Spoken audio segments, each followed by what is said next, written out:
Good morning मित्रों, नमस्ते, राम राम। कैसे हैं आप सब लोग? आशा करती हूँगी कि आप अपने घर पे स्वस्थ और सुरक्षित होंगे। मैं निधि शर्मा फिर से हाजिर हूँ आपके लिए एक नई वीडियो लेकर के। आप लोगों के जो मैंने पहले वीडियो डाला था उससे मैं और इसमें काफ़ी अंतराल आ गया, और वजह है कि तबीयत थोड़ी ऐसे डाउन चल रही थी स्वास्थ्य संबंधी। लेकिन अब हमारी जो क्लासें हैं आपके लिए कंटिन्यू मिल पाएंगी। आज हम बात करते हैं, पहले हम शिक्षण विधियों को लेते हैं। आप जानते हैं बच्चों की रीट हो चाहे केबीएस हो, पीआरटी हो, ऐसा कोई एग्ज़ाम नहीं है जहाँ पर आपको शिक्षण विधियों से काम ना पड़ता हो। तो आज हम शिक्षण विधियों के बारे में बात करते हैं, लेकिन अभी हमारा जो फोकस है वो है किस पर? रीट पर। रीट को लेकर के हम बात करते हैं तो सबसे पहले हम बात कर लेते हैं पाठ्यक्रम यानी सिलेबस के ऊपर। सिलेबस के बारे में अगर हम बात करें तो हमारे दो एग्ज़ाम होने वाले हैं। एक तो होने वाला है L1 में और एक होने वाला है L2 में। L1 का मतलब है 1 से लेकर 5वीं तक, यानी कि लेवल फर्स्ट। लेवल फर्स्ट में जो हमें शिक्षण विधियों का भारांक देखने को मिलता है वो मिलता है कितने नंबर का? 56 नंबर का।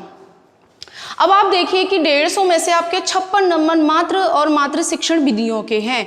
अगर हम इसमें भी आगे चल करके देखें, इसका विवरण करके देखें कि भाई 56 नंबर कैसे होते हैं, तो इन 56 नंबर का हम विवरण देखें तो इसमें आपके L1 में पहले आती है आपकी भाषा, यानी कि लैंग्वेज फर्स्ट।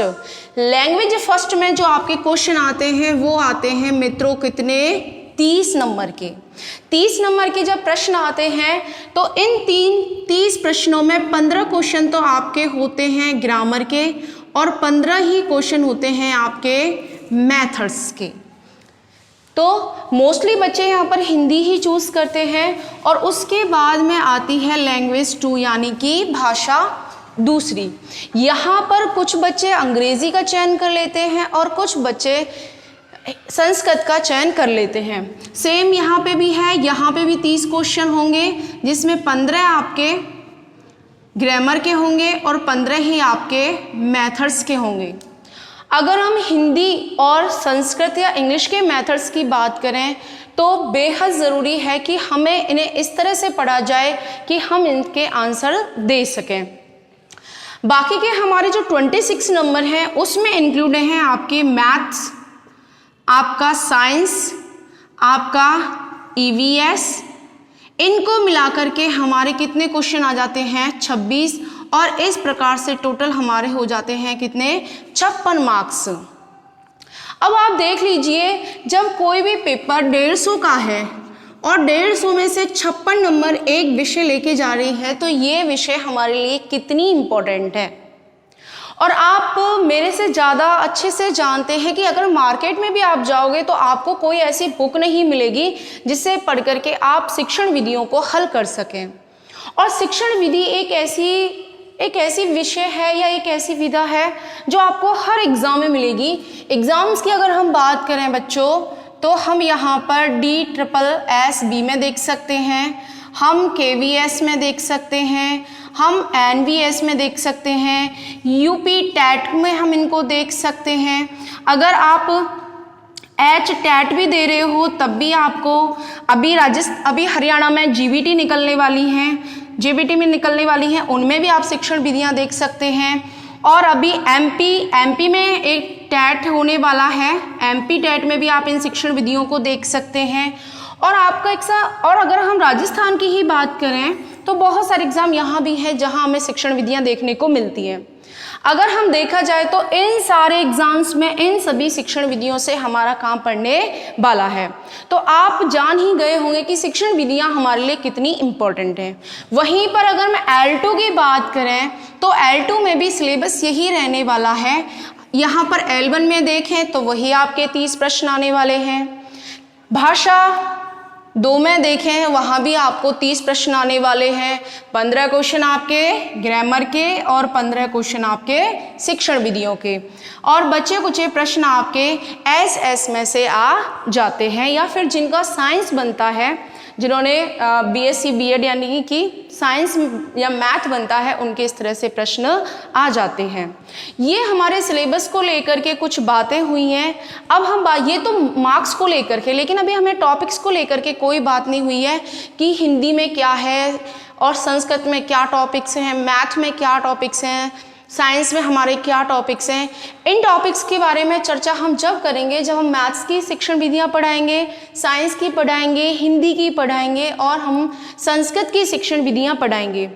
इस चैनल पे आपको बच्चों सभी शिक्षण विधियां बाकायदा पढ़ाई जाएंगी। और सबसे बड़ी बात है, जो बच्चे मुझे जानते हैं या मेरे द्वारा पढ़े हुए हैं उन सबको पता है कि मैडम जो शिक्षण विधियां स्टार्ट करती हैं वो इस 0 से स्टार्ट करती हैं और 0 से लेकर के आपका जो लास्ट टॉपिक है वहाँ तक कराते हैं। और जितने भी बच्चे हमसे पढ़े हुए हैं वो सब जानते हैं, लास्ट जितने भी एग्ज़ाम हुए हैं उनमें सारे के सारे प्रश्न आप देख सकते। और आपका यही पहले भी वादा यही था और आज भी यही है कि हमें रीड पास नहीं करानी है आपसे। अगर आपको DSSS भी देना है, KBS देना है, NBS देना है, UP TET, H TET, MP TET, ये सारे के सारे एग्ज़ाम आप इन शिक्षण विधियों के माध्यम से क्लियर कर सकते हैं।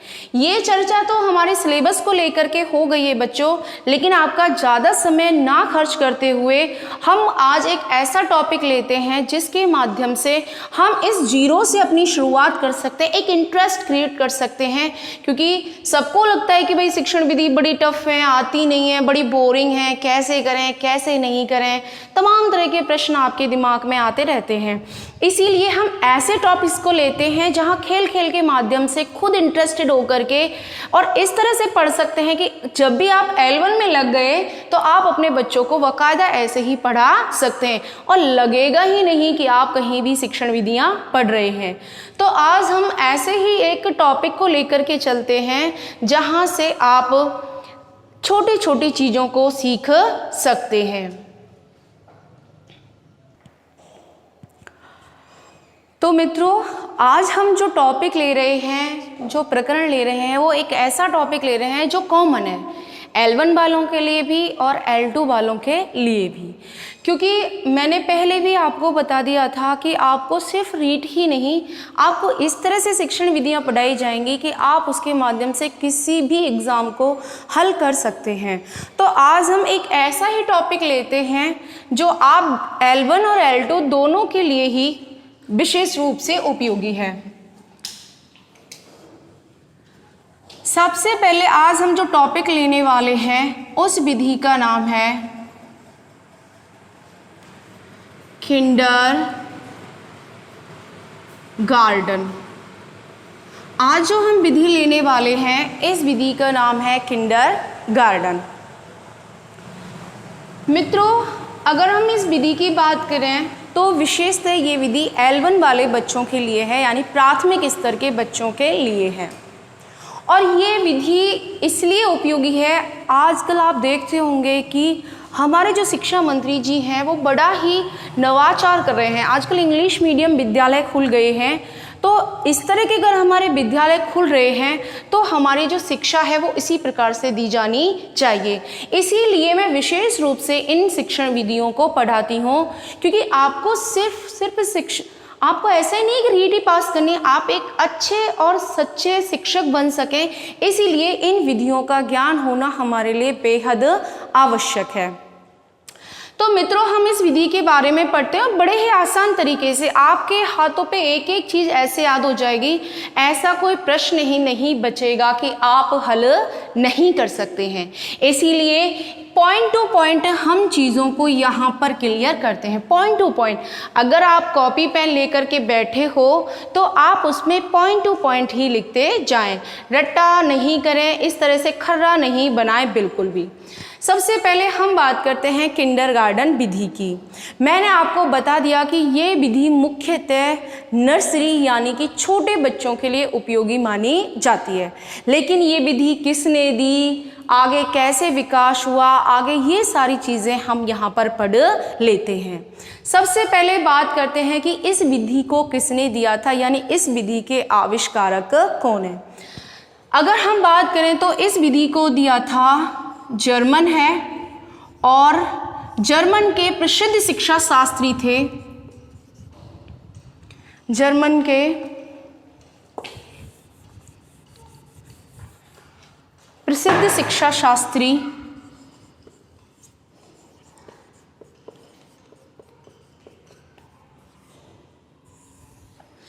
Froebel, Frederick Froebel.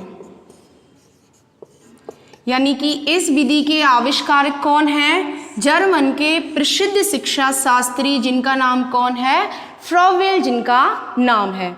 और सबसे बात करते हैं, कई बार इस तरह के प्रश्न भी पूछ लिए जाते हैं कि फ्रॉवेल कैसे थे। तो फ्रॉवेल कैसे हैं? आदर्श, कैसे हैं? आदर्शवादी हैं। कैसे हैं फ्रॉवेल? आदर्शवादी हैं। तो भाई हमारी विधि का नाम था किंडरगार्टन। और इस विधि के जनक कौन हैं? इस विधि के जनक माने जाते हैं कौन? Friedrich Froebel. और ये कहाँ के थे? जर्मन के थे। और कौन थे? शिक्षा शास्त्री। और साथ में कैसे थे ये? आदर्शवादी। अगर मान लीजिए यहाँ पर आदर्शवादी ना मिले और आपको मिल जाए प्रगतिवादी, तो ये भी हमारा क्या होगा? सही प्रश्न होगा।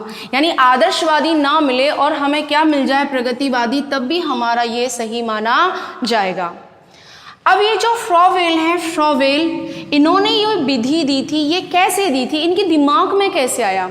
इन्होंने देखा कि ये जो शिक्षा है, इस शिक्षा में बच्चा पढ़ कम रहा है और वो वजन ज़्यादा महसूस करता है। तो उन्होंने एक ऐसी शिक्षा का निर्माण किया जहाँ बच्चे खेल खेल में भाषा सीख सकें, यानी शिक्षा ग्रहण कर सकें। इसीलिए इनकी मुलाकात हुई थी रूसो से और प्लेटो से। रूसो और प्लेटो इन दोनों से प्रभावित होकर के, किसने? फ्रॉवेल ने। किन से प्रभावित होकर के? रूसो से और प्लेटो से। इन दोनों से प्रभावित होकर के एक विद्यालय खोला। ठीक है। और अब हम आज बात कर लेते हैं कि ये विद्यालय कहाँ है, कैसे खोला, कब खोला। आगे हम बात करते हैं कि ये जो किंडरगार्टन विद्यालय है, इस विद्यालय को फ्रॉवेल ने किन से प्रभावित होकर के? रूसो और प्लेटो से प्रभावित होकर के खोला था। और ये जो विद्यालय खोला था, ये खोला था 1837 में। कब खोला गया था बच्चों? 1837 में। और जो खोला गया था वो कहाँ खोला गया था? जर्मनी में। कहाँ खोला गया था? जर्मनी में। ये प्रश्न बच्चों आपसे DSSSB-PRT में पूछा जा चुका है कि जो किंडरगार्टन विद्यालय है वो कहाँ पर स्थित है। तो कहाँ पर स्थित है बच्चों? जर्मनी में। लेकिन मान लीजिए वो इसी प्रश्न को थोड़ा घुमाकर पूछ ले और आपको एक जगह दे दे, तो उस जगह का नाम है ब्लैकेनबर्ग।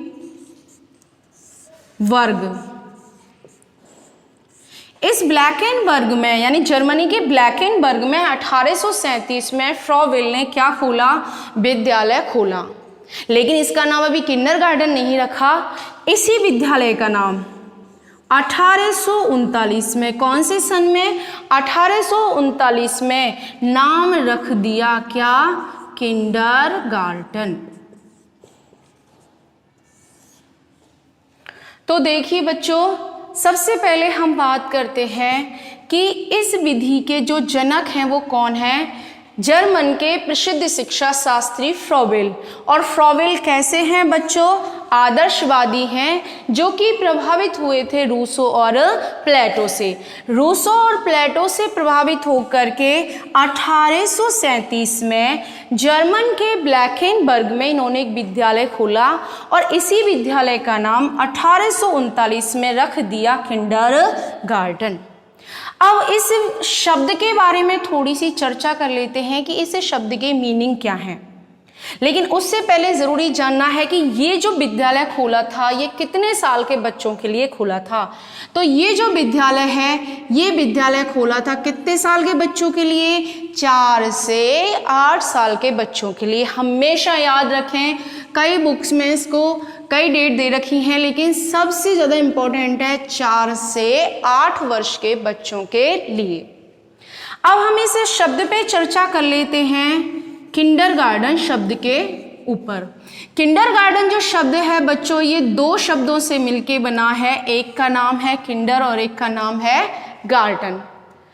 कई बार ये प्रश्न पूछ लिया जाता है कि ये जो किंडरगार्टन शब्द है ये किस भाषा का है, तो ये कौन सी भाषा का है? जर्मन भाषा का। कौन सी भाषा का शब्द है ये? जर्मन भाषा का शब्द है, जो दो शब्दों से मिलके बना है, किंडर और गार्टन। अब इन शब्दों के बारे में थोड़ी सी चर्चा कर लेते हैं कि इन शब्दों के मीनिंग क्या हैं। अब देखो हमारे पास में ये शब्द है किंडरगार्टन। तो किंडरगार्टन दो शब्दों से मिलके बना है, एक है किंडर, एक है गार्डन। किंडर का मतलब होता है, क्या होता है? पौधे। और पौधे कौन हुए यहां पर? बालक। गार्डन का मतलब होता है, क्या होता है? बगीचा। और बगीचा का मीनिंग है यहां पर विद्यालय। और माली, माली कौन हुआ? हमारा शिक्षक हुआ। ठीक है, तो हम चर्चा कर रहे थे कि किंडरगार्टन शब्द है वो किन दो शब्दों से मिलके बना है? किंडर और गार्डन। फिर दूसरा प्रश्न आता है कि भाई ये किस भाषा का है, तो ये है कौन सी भाषा का? जर्मन भाषा का। जर्मन भाषा में किंडर का मीनिंग होता है पौधे, और पौधे का मीनिंग यहाँ पर किससे है? बालक से। गार्डन का मतलब होता है बगीचा, और बगीचे का मतलब यहाँ किससे है? विद्यालय से। और माली, माली की जो उपमा दी गई है वो किससे दी गई है? शिक्षक से। कैसे?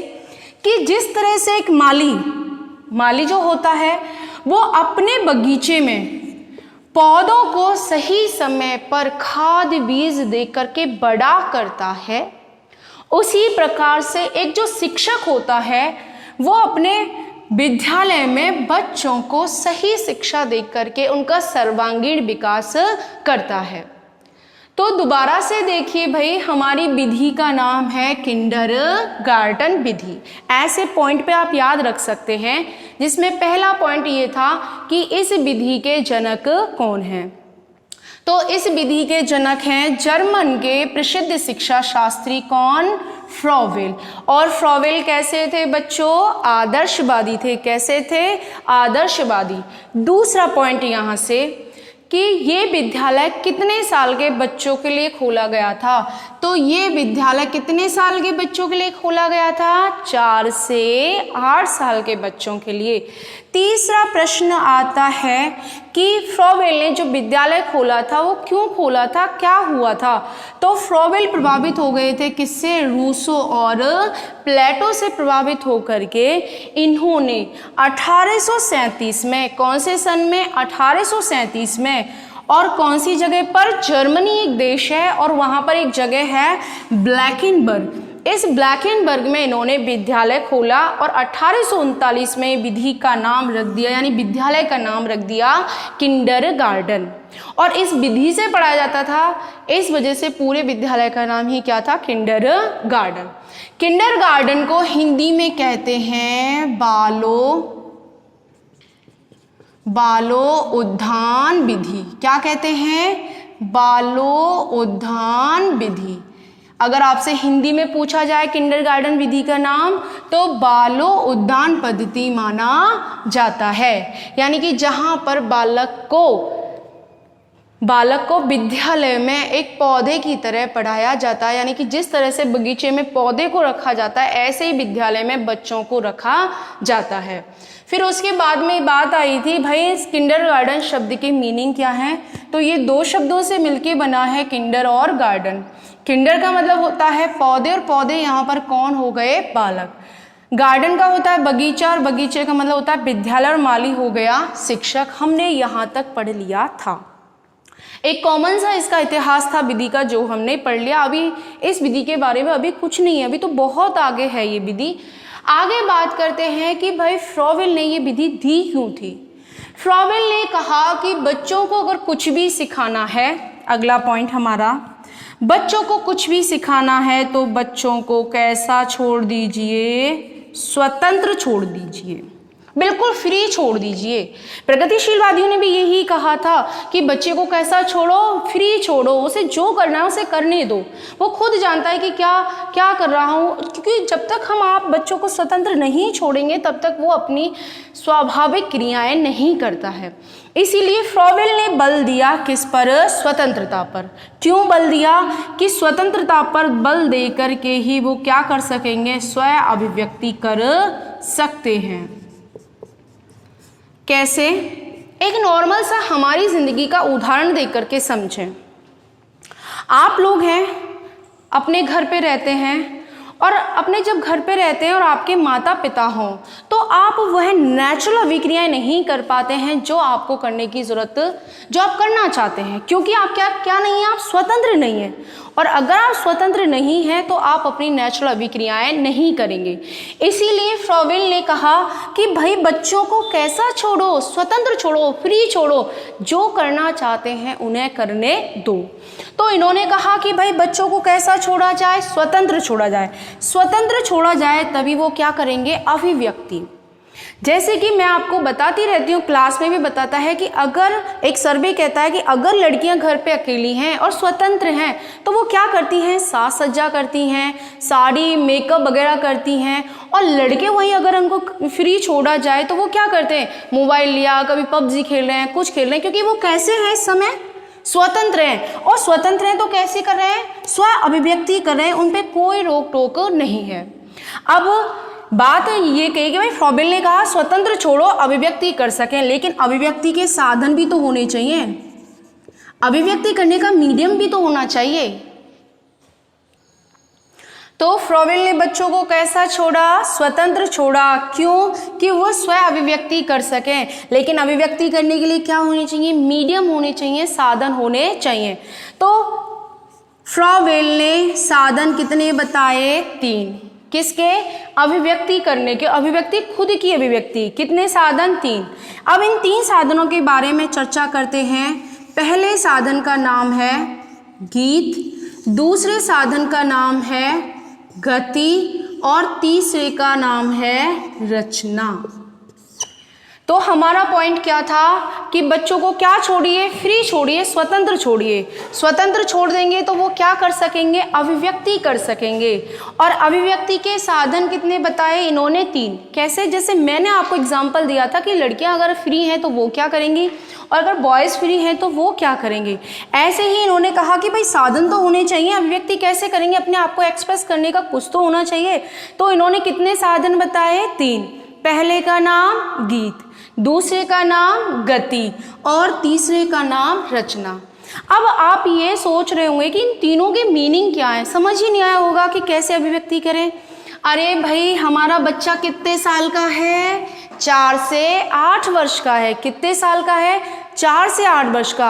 अब 4 से 8 वर्ष का बच्चा, आपको उसे खेल खेल में ही सिखाना है, तो खेल के लिए सबसे पहला इंपॉर्टेंट है गीत में, यानी बच्चों को राइम, यानी उनके लिए कविताएं पढ़ पढ़ के सुनाइए। आपने देखा होगा कि जब भी आप छोटे बच्चे को विद्यालय भेजते हैं तो 3 या 4वें दिन ही उस बच्चे से twinkle twinkle little star, Johnny Johnny yes papa आप सुन ही लेते होंगे।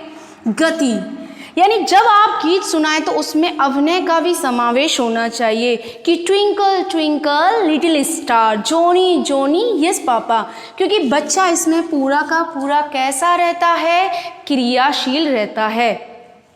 रचना, रचना आप जानते हैं, रचना दो प्रकार की होती है, लिखित भी होती है और मौखिक भी होती है। हम यहाँ पर बच्चों से चित्र बनवा सकते हैं, उनसे कहानियाँ सुनवा सकते हैं, या कहानी सुनाई जा सकती है और उन्हें किसी भी चीज़ के बारे में बताया जा सकता है।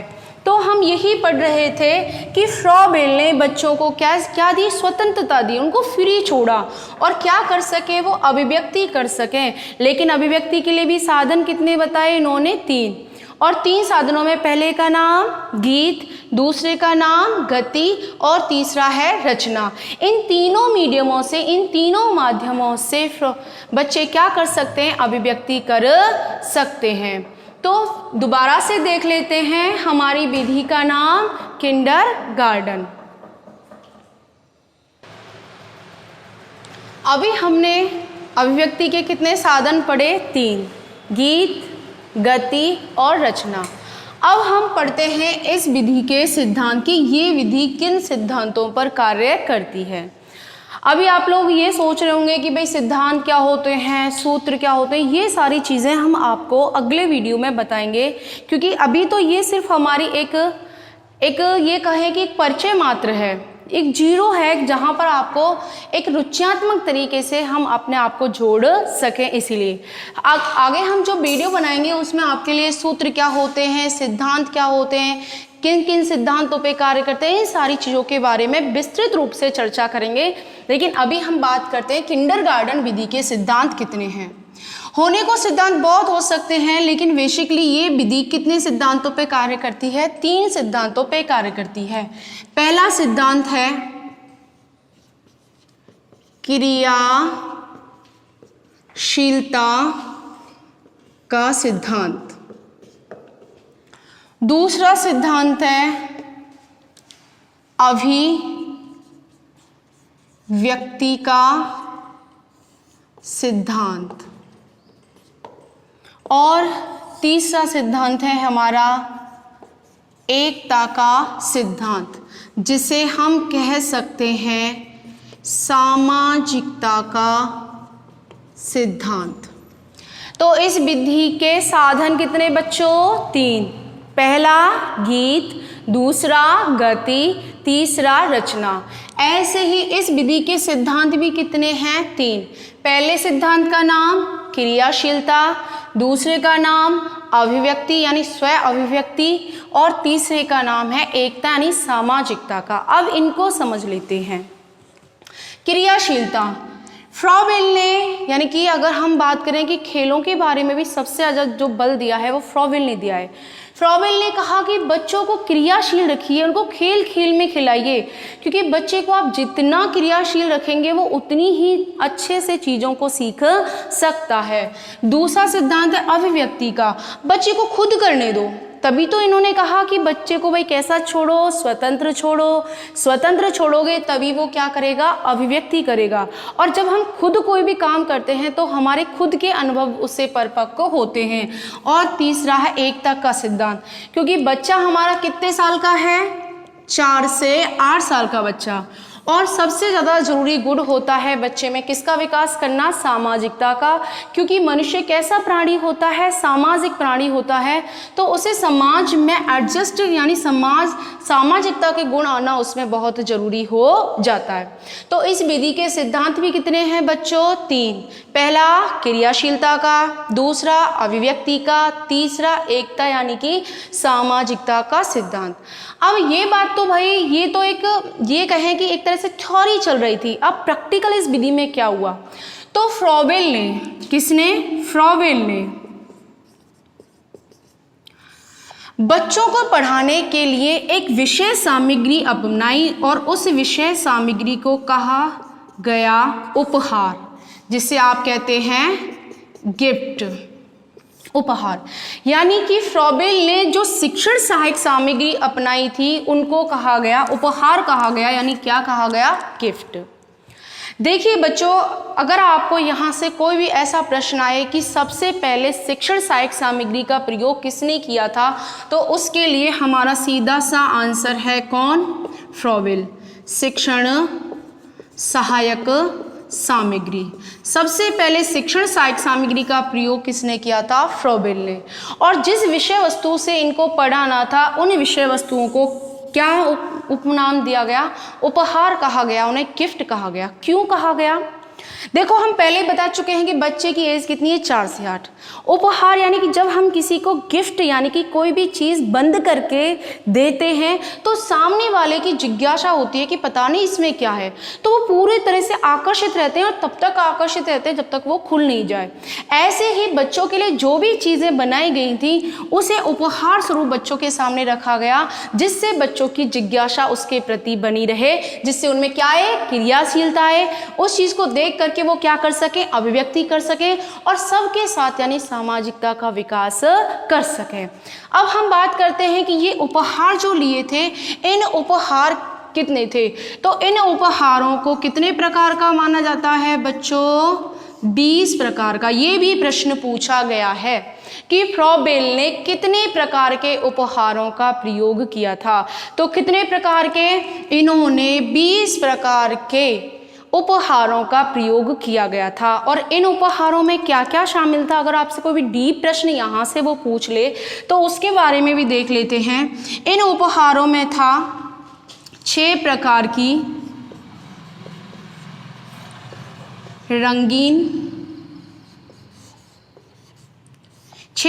रंगीन गेंदें थी और दूसरा था राडेलिंग। राडेलिंग का मतलब होता है छड़ होती है ना, उन छड़ से आकृतियों में रंग भरना। ठीक है, अब यहाँ से आपको कंफ्यूज होने की ज़रूरत ही नहीं है, क्योंकि मैं जो आगे बताने वाली हूँ हो सकता है कि आप उससे थोड़ा सा कंफ्यूज हो जाएं। तो यहाँ पर एक बार थोड़ा सा गौर से सुने कि उपहार प्रकार कितने हैं, तो प्रकार कितने हैं, 20। लेकिन आपसे ये पूछे जाए कि उपहारों की संख्या कितनी है, तो टोटल संख्या कितनी है बच्चों, 7। प्रकार यानी डिफरेंट यानी टाइप्स, यानी कि उपहारों के टाइप्स तो थे कितने, 20, लेकिन उनके टोटल अगर हम फिगर आउट करें तो वो कितने हो जाएंगे, 7। जिसमें 6 प्रकार की तो क्या थी, कलरफुल गेंदें थी और आकृतियों में क्या करना था, रंग भरना था। तो ये इन्होंने क्या किया, 20 प्रकार के उपहार लिए। अब बात आती है कि भाई भाषा शिक्षण के लिए इन्होंने क्या किया, लैंग्वेज को सिखाने के लिए फ्रॉबेल ने क्या किया, तो लैंग्वेज को सिखाने के लिए फ्रॉबेल ने धागे अपनाए। ठीक है, छड़ें अपनाई, यानी कि जो लकड़ी की हमारी छड़ें होती हैं, और इन्होंने घड़ियां अपनाई। अब आप ये कहोगे कि भाई धागे का क्या मीन्स है इसमें, क्योंकि फ्रॉबेल ने पहले कह दिया था कि इन्होंने किस पे बल दिया है, क्रियाशीलता, और यहाँ क्रियाशीलता से मीनिंग है खेल खेल के माध्यम से पढ़ाना। और क्रियाशीलता पे बल देकर के बच्चे क्या करेंगे, अभिव्यक्ति कर सकेंगे और उसमें सामाजिकता का विकास हो सकेगा। तो इन्होंने धागे अपनाए। ठीक है, धागे का मीन्स क्या है, देखो बच्चों, ये जैसे कि मेरे पास में ये वायर है, ये कैसा है, फ्लेक्सिबल है, मैं इसे जिस चाहे उस दिशा में मोड़ सकती हूँ। अब हमें यहाँ बच्चों को आ बनाना है, अगर यही धागा होता तो हम इससे बच्चों में क्या है, आ बनवा देते। अब आप देखो तीनों सिद्धांत काम कर रहे हैं या नहीं कर रहे हैं, क्या बच्चा क्रियाशील रह रहा है कि नहीं रह रहा है, बताओ आप, क्या वो खेल के माध्यम से कर रहा है, नहीं कर रहा है, ऐसे करेगा तो अभिव्यक्ति खुद ही कर रहा है ना, और जब ऐसे कर रहा होगा तो पास में और भी तो बच्चे होंगे। तो इन तीनों सिद्धांतों पर इस तरह से ये विधि कार्य करती है। और छड़ यानी कि विभिन्न प्रकार की आकृतियां बनवाई जाती हैं, और इन आकृतियों में क्या भरवाया जाता है, रंग। जो आपको बताया था ना मैंने कि अभिव्यक्ति के कितने साधन होंगे, याद है, अभिव्यक्ति के कितने साधन बताए थे मैंने, गीत, गति और रचना। तो ये किस में आ जाएगा, रचनात्मक कार्यों में आ जाएगा। घड़ियों के माध्यम से, यानी कि पूरा का पूरा हम क्या बता सकते हैं यहाँ पर, टाइम टेबल बच्चों को, यानी इन डिजिट्स को हम घड़ियों के माध्यम से समझा सकते हैं। तो अगर हम अभी अब तक आपको मैंने पढ़ाया कि भाई इस विधि के सिद्धांत कितने हैं, 3। पहला क्रियाशीलता, दूसरा अभिव्यक्ति और तीसरा एकता का सिद्धांत। फिर मैंने आपको पढ़ाया कि भाई फ्रॉबेल दुनिया में सबसे पहले शिक्षण सहायक सामग्री का प्रयोग करने वाले माने जाते हैं। तो इन्होंने जो प्रयोग किया था, शिक्षण सहायक सामग्री अपनाई थी, उसे किसका नाम दिया था, उपहारों का नाम दिया। और उन उपहारों में कितने प्रकार के उपहार इंक्लूड किए गए थे, तो वो 20 प्रकार के उपहार इंक्लूड किए गए थे। लेकिन अगर आपसे ये पूछे कि भाई टोटल डिजिट कितने थे, टोटल संख्या कितनी थी, तो वो कितनी है, 7, जिसमें 6 प्रकार की तो रंगीन गेंदें थी और हमारे राडेलिंग का प्रयोग था, यानी छड़ों के माध्यम से आकृतियों में क्या भरवाया गया था, रंग भरवाया गया था। भाषा शिक्षण के लिए, किसके लिए, भाषा शिक्षण के लिए फ्रॉबेल ने धागे अपनाए और छड़ें अपनाई और घड़ियाँ। इन धागों के माध्यम से उन्होंने इस तरह से डिजिट बनवाए, जैसा कि मैंने अभी बताया था। छड़ों के माध्यम से यानी कि लकड़ियों के माध्यम से इन्होंने और भी बहुत सारे शब्द बनवाए, और घड़ियों के माध्यम से इन्होंने मैथ्स के बारे में डिजिट की संख्या दी। तो अभी अगर आपसे पूछा जाए हमने किंडरगार्टन विधि में क्या पढ़ा है, तो एक बार फिर से हम इसको चाहें तो रिपीट कर सकते हैं। पॉइंट टू पॉइंट आप मेरे साथ याद करते जाना। सबसे पहली बात, विधि का नाम किंडरगार्टन। पहला पॉइंट, इस विधि के जनक कौन माने जाते हैं? जर्मन के प्रसिद्ध शिक्षा शास्त्री फ्रॉबेल माने जाते हैं। फ्रॉबेल कैसे थे? आदर्शवादी। फ्रॉबेल किससे प्रभावित हुए? रूसो और प्लेटो से। अगला क्वेश्चन, फ्रॉबेल ने विद्यालय कहाँ पर खोला? जर्मनी में। जर्मनी में भी कहाँ खोला? ब्लैकेनवर्ग में खोला। कौन से सन में खोला? 1837 में। नाम कब रखा? 1839 में। ये विधि कितने साल के बच्चों के लिए? 4 से 8 साल के बच्चों के लिए। फ्रॉबेल ने बच्चे की किस पर बल दिया? स्वतंत्रता पर। क्यों बल दिया? अभिव्यक्ति कर सके। अभिव्यक्ति के कितने साधन? 3। पहला बताओ गीत, दूसरा गति, तीसरा रचना। इस विधि के सिद्धांत कितने हैं बच्चों? 3। पहला क्रियाशीलता, दूसरा अभिव्यक्ति, तीसरा एकता। अगर आगे हम बात करें तो इस विधि में सबसे पहले शिक्षण सहायक सामग्री का प्रयोग किसने किया? फ्रॉबेल ने। क्या शिक्षण सहायक सामग्री यूज की थी? इन्होंने उपहार स्वरूप सहायक सामग्री यूज की थी, जो जिनके प्रकार कितने थे? टाइप्स कितने थे? 20 प्रकार के, और उनमें शामिल थे 6 प्रकार की रंगीन गेंदें और राड़े लिंग का प्रयोग। तो टोटल डिजिट यानी टोटल संख्या कितनी आती है आपकी? 7 निकल करके आती है। अगर हम कहें कि फ्रॉबेल ने भाषा शिक्षण देने के लिए सबसे पहले अपनाए धागे, छड़ें अपनाई और घड़ियाँ अपनाई। इसके माध्यम से इन्होंने बच्चों को शिक्षण करना सिखाया। आज के लिए इतना ही बच्चों। बाकी का जो यहाँ से आगे टॉपिक रह गया है, इसके अभी तो इसकी विधि क्या है, इसको इम्पोर्टेंस क्या है, विद्यालय कैसे होने चाहिए, किस तरह से शिक्षा देनी चाहिए, इसके बारे में हम कल अध्ययन करेंगे। आज के लिए इतना ही पहला वीडियो है, ज़्यादा लेंथी नहीं कर सकते। तो जितना हो सके आप लाइक कीजिए, शेयर कीजिए, और आप बिल्कुल भी टेंशन ना लें, आपको पूरा का पूरा सिलेबस यहाँ पर कराया जाएगा। जो भी स्वास्थ्य संबंधी दिक्कतें आ रही थी वो ऑलमोस्ट दूर हो चुकी हैं। तो ज़्यादा से ज़्यादा आप लाइक करें, शेयर करें, और अपने दोस्त वगैरह से भी सब्सक्राइब करवाएं। बाकी कि आपको पूरा का पूरा यहाँ पर सारा का सारा मटेरियल उपलब्ध करवा दिया जाएगा। धन्यवाद।